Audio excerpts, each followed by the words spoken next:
Channel से चालू की थी तो शुरू से तो उसके बाद जो मतलब लगन लगी है इससे पालन पोषण का भी बच्चों का भी करना पड़ा।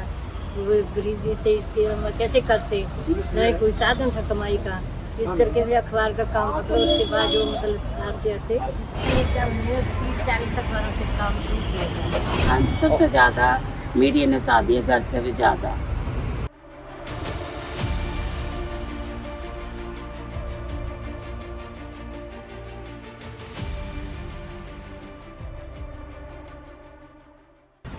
हमीरपुर बस अड्डे के एग्जिट गेट पर बाईं ओर अखबार बेचने का पिछले कई सालों से, यूँ कह लीजिए कि कोई 35 सालों से काम कर रही सुलोचना देवी हमारे साथ हैं। इनकी कहानी बहुत लंबी है और बहुत स्ट्रगल किया है इन्होंने इस काम में, और अपने परिवार का जो लालन पालन किया है उसी से अपनी आजीविका इन्होंने आज तक चलाई है। और हिमाचल में मुझे लगता है कि अकेली ऐसी महिला होगी जो एजेंट के रूप में अखबारों का काम करती है। हमीरपुर में इनका लगभग सारी अखबारें हम लोग इनसे बात करेंगे। कितने लंबे समय से इन्होंने अपने आप को अखबारी दुनिया में, अखबार बेचने के काम में कैसे बनाए रखा है। सुलोचना जी, पहले तो आपका अनंत ज्ञान में बहुत बहुत स्वागत है। आप ये बताओ कि कितने सालों से आप ये काम कर रही हैं और इस काम में आने के लिए आपको किसने प्रोत्साहित किया? पहले दुकान होती थी मरसा में तो चैनल से चालू की थी तो शुरू से तो उसके बाद जो मतलब लगन लगी है इससे पालन पोषण का भी बच्चों का भी करना पड़ा। वो गरीबी से इसके कैसे करते, नहीं कोई साधन था कमाई का, इस करके भी अखबार का काम पकड़ो। उसके बाद जो मतलब आस्ते आस्ते खर्चा पानी सब निकलने लगा बच्चों का। इसके बाद जो मतलब अच्छा हमें अखबार वालों से भी हमें सहयोग मिला, सबसे अनंत ज्ञान से भी सबसे मिला सहयोग हमें। इस शुरू में जब आपने काम शुरू किया था तो कितनी अखबारों से किया था? मैंने 30-40 अखबारों से काम शुरू किया था। आज मेरा 2000 अखबार जो है बिक रही है, इससे मतलब पालन पोषण से चल रहा है परिवार का। परिवार का जो खर्चा पर्चा है वो यहीं से चला लेते हैं, और इसके बगल में आप थोड़ा बहुत चाय का भी दिन में काम कर लेते हैं।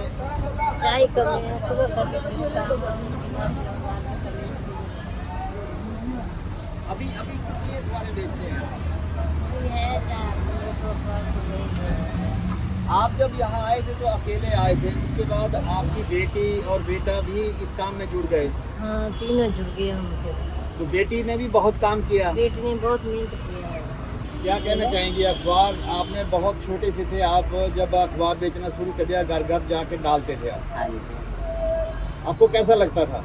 अच्छा लगता था मेहनत करना। कितना पैसा कमा लेते थे उस वक्त? उस वक्त तो 50 पैसे कमीशन होता था।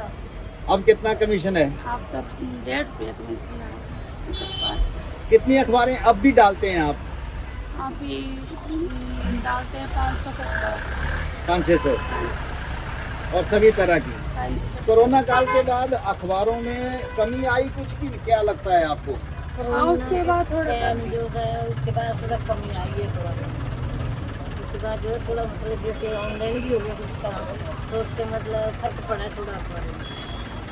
अभी आपको लगता है कि अखबार से ही सब कुछ चल सकता है और गुजारा हो जाता है आपका?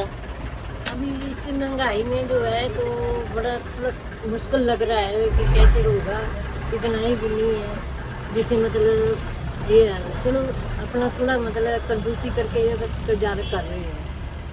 आपने जब ये अखबार शुरू किया उस वक्त आपकी क्या मजबूरी रही थी?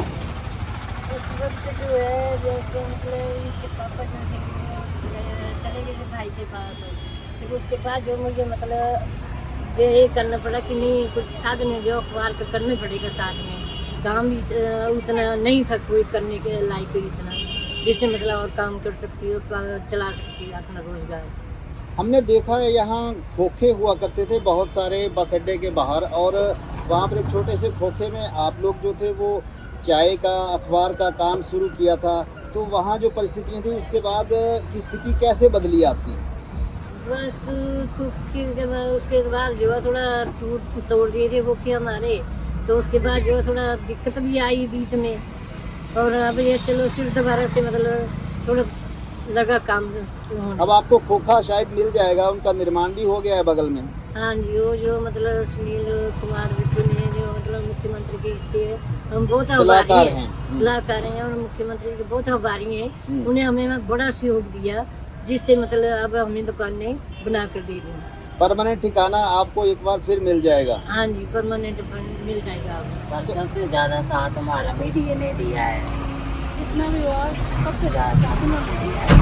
जब भी कोई ये हुआ आपका क्या नाम है? बनीता। तो बनीता जी, मतलब आपको लगता है कि मीडिया ने भी साथ दिया आपका? हाँ जी, सबसे ज़्यादा मीडिया ने साथ दिया, घर से भी ज़्यादा। सबसे भी ज्यादा। हाँ जी। और अब आप भविष्य जो अगला देखते हैं वो अखबार से ही? ये अखबार से देखते हैं, जिससे जो हम स्टार्ट किया काम उसको नहीं हम बोल सकते कभी भी। आपका भाई भी है और सुलोचना जी का बेटा है, वो भी आपका हाथ बटाता है। बताते हैं तो अब वो क्या करने जा रहा है? कुछ और भी यहाँ से कुछ करने जा रहा है? यहाँ से अखबार दे के आएगा अपना, फिर जो बसों में बस अड्डे में जो आवाज़ें डाल देता है, बसें मतलब दुकानदार सब मिल जाते हैं उसको। तो पूरे परिवार का आप लोग इकट्ठे रहते हैं? इकट्ठे रहते हैं। चलो, महिला दिवस है कल और उसके लिए आपको बहुत बहुत बधाई, क्योंकि आपने जो है बहुत स्ट्रगल किया है और उस स्ट्रगल में आपने अपने परिवार को पाला है, खुद को खड़ा किया है। आपका बहुत बहुत धन्यवाद अनंत ज्ञान से बात करने के लिए। तो ये थी सुलोचना जी, जिन्होंने इसी बस अड्डे पर तकरीबन 40 साल देखे हैं और 40 नहीं होंगे तो 40 से पहले भी थी, 45 साल भी हो सकते हैं, लेकिन अखबारी दुनिया में लगभग 30 सालों से ये काम कर रही हैं। हमीरपुर बस स्टैंड से अनिल कुमार के साथ मैं विक्रम डटवालिया, अनंत ज्ञान के लिए।